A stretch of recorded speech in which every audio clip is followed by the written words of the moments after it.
My 26 male ex 25 female locked me out of my bedroom. So I broke up with her. Now everyone says I'm overreacting. Help?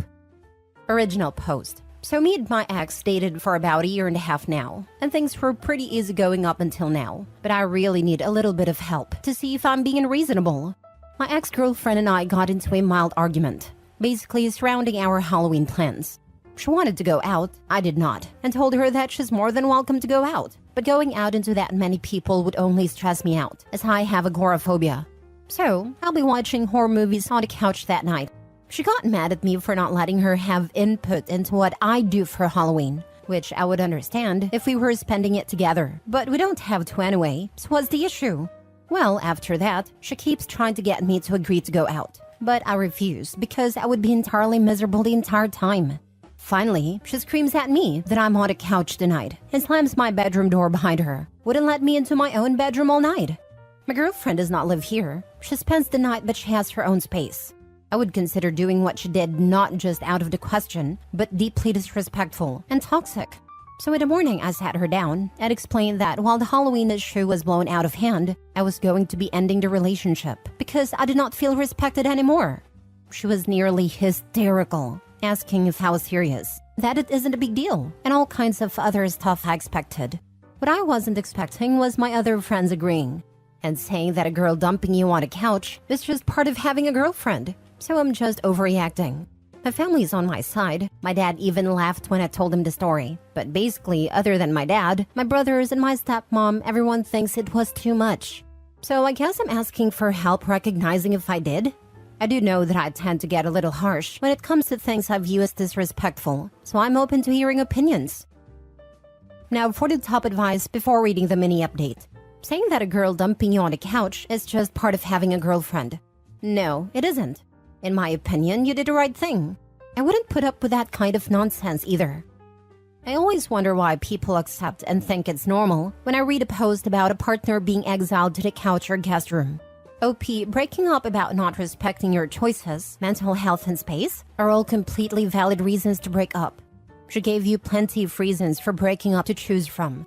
She also has not reflected on her actions. She hasn't apologized nor realized how her behavior affected you negatively. Yeah, I don't know. If you're mad at your partner and don't want to sleep together, you should go to another room yourself, not lock your partner out. Here is a thought. Why didn't you take her butt home to her own apartment? OP is a lot nicer than I would have been. He let her lock OP out of his own bedroom and only threw her out in the morning. The moment my not even live-in partner yells that I am on a couch and locks me out of my own bedroom, I'm telling him that we are done, and he has 15 minutes to grab his stuff and get the heck out of my house. Or I'm getting him removed from the property by authorities. If my partner has a problem, he can choose to sleep elsewhere, but he is not going to dictate where I sleep, especially not in my house where he doesn't even live. Your ex saw your agoraphobia as an excuse, not a mental health issue. To make it worse, she said she should have an input in what you do, but it didn't sound like you had an input in what you did. You bent over backwards, so her night wasn't ruined. She then made you sleep on the couch. She became hysterical when you broke up with her because you took the control away from her. You did the right thing. This kinda hurts, because this is how I see it. But I was hoping I was reading too much into her actions, assigning meanings that weren't actually there or something. And while I'm still angry about what happened, the hurt of everything has been creeping in. So thank you for the comment, truly. This made me realize maybe I'm not crazy. Haha. Other than bending over backwards, I tend to be pretty chill about plans and stuff, because I'm used to it being an issue. Most people don't want to go to a Tuesday movie matinee, so I won't have a panic attack. So I don't even pick up on that stuff. It's her trying to force me to go out. And also the door thing. The door thing really got me mad, which I hate because being angry makes me feel like a bad person. But like, that's my door. That is my bed. What do you mean I'm on a couch? I was so truly offended that it actually makes me laugh now, lol. No, being mistreated is not a normal part of having a girlfriend. Yeah, that's how I see it, especially considering it's my place. Lol, I don't know why, but the fact that she doesn't live here keeps coming back. Like, huh? I do have a bit of a pride issue, which makes it hard for me to see if I'm getting too big for my britches, as my dad says. Haha. I worry that I perceive a slight much worse than it is. I mean, I guess with that, and how often I see it happen to other guys, I started thinking maybe this is one of those times I don't see that I'm being irrational. Now for the mini update. I've considered calling her to talk things through, to try to make the breakup go smoother, because she's been blowing up my phone. But even if I do, it's not gonna be some blowout confrontation. At worst, it will be a lot of crying, probably mostly from me, which is why I don't want to do it. Also, because part of me is really hoping she will just chill out and stop messaging me. Other than that, I've been too busy putting up my Halloween decorations and making sure everything ready for trick-or-treaters to be really sad about my breakup. I know Halloween is forever away, but my nephew is 8. I'm his favorite uncle, and he loves Halloween. So I've made a game of having crazy decorations every year. So I've actually spent a fair amount of time in my yard, learning how to hide extension cords in grass, lol. He is gonna lose it when he sees everything. Next story. Ex-wife, female 36, shared online that I, male 36, left her because she couldn't have kids. Should I even say anything? We divorced 3 years ago. We were trying for kids for about a year, but to no avail. One day, out of nowhere, she drops on me that she doesn't want kids. I tried telling myself that maybe I don't want kids too, so I stayed to work in our relationship for another year and a half. Needless to say, I realized that not having children was not for me, and I definitely did want kids. When I told her this, she said that she still didn't want any kids. It was over after that. I am now in another relationship and engaged. My current partner and I are expecting, and she announced it on Instagram. She does have quite a big social media fan base, so the post did get some attention. I'm not really interested in the social media, that's her thing. I'll appear in her videos occasionally, but like I said, thing not mine. All was well, generally good responses. This was around 2 weeks ago. I went to a gathering with some friends on Saturday. As soon as I walk in, silence. These are mutual friends of my ex-wife and I.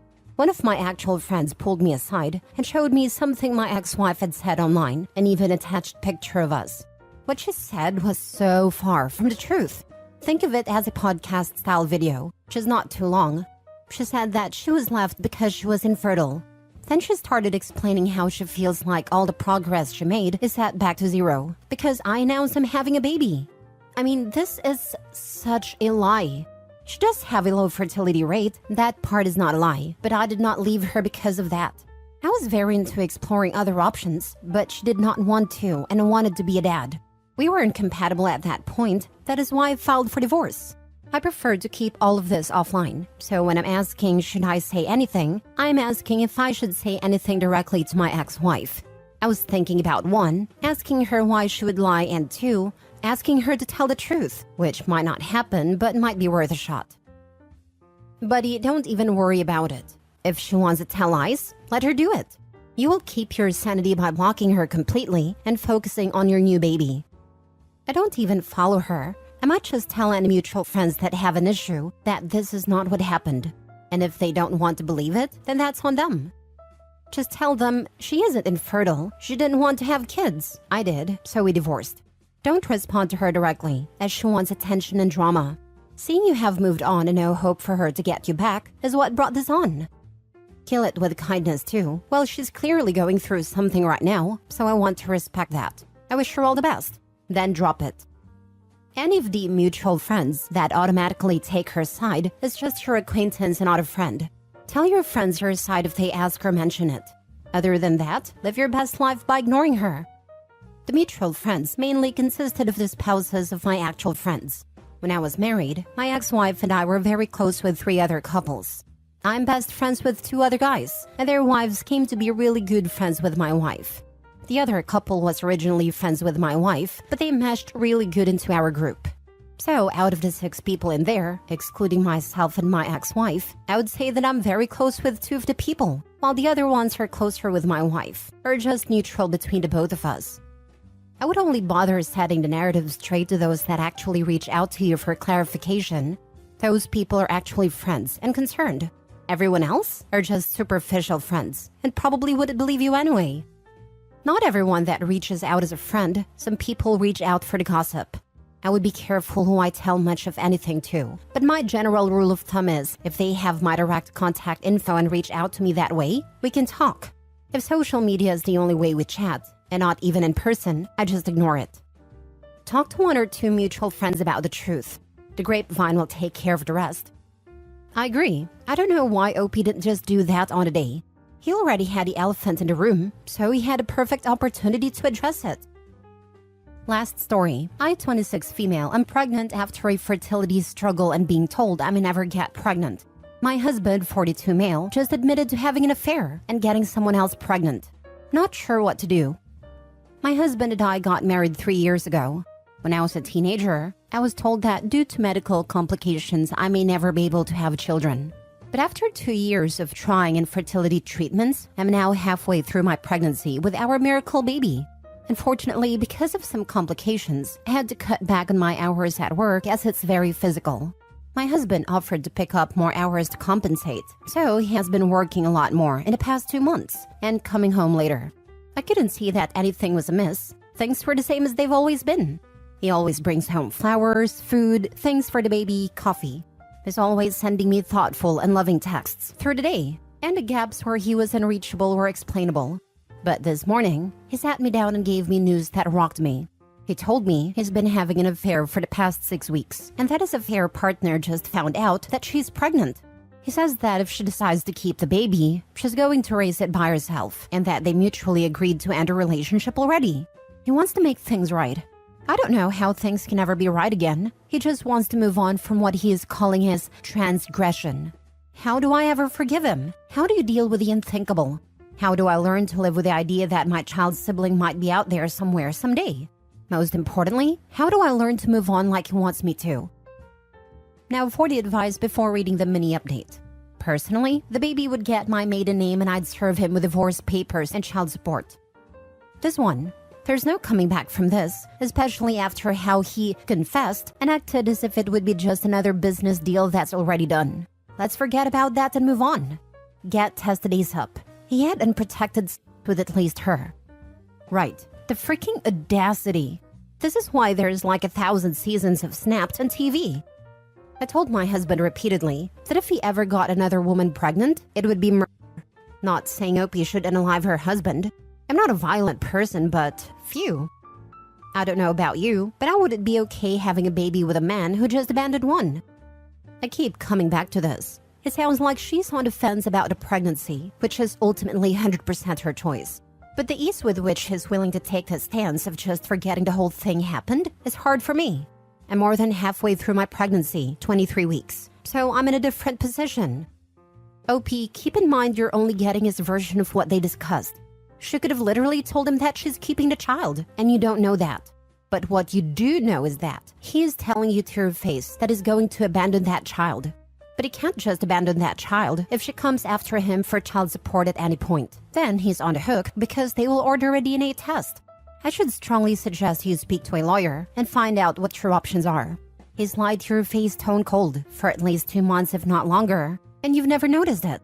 So the question starts now. What else has he done? And what else is he hiding? Because if you forgive him going forward, then what happens when you find out that he didn't tell you the whole truth? Or she comes into the life that you two have rebuilt and wants him in the life of her child that they had together?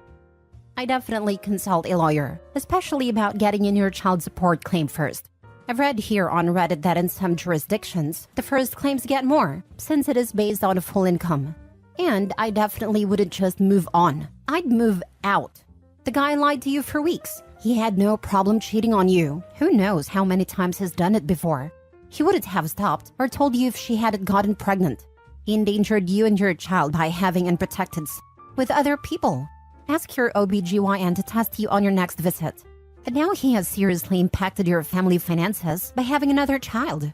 And he just expects you to forgive and forget? Without putting in any of the work reconciliation usually entails? No, and ignore him and his flowers and loving texts. You deserve better, OP. It sounds like he has no remorse, and the only reason the affair ended was because she got pregnant. How could you possibly trust men like him? He sounds like he is minimizing his affair. If she keeps the baby and they still work together, I highly doubt he will completely cut things off. She'll be in his life from now on. Are you okay with that? Now for the mini update. I have an OB appointment for unrelated medical reasons tomorrow, at which I will make sure to request extensive testing. I have plans to meet with a lawyer on Monday.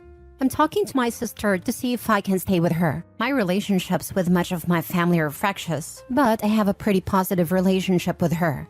I will not be seeking other options other than having my baby, due to being pretty far along and having been told in the past I would not conceive. Regardless of what my husband has done, I love my child.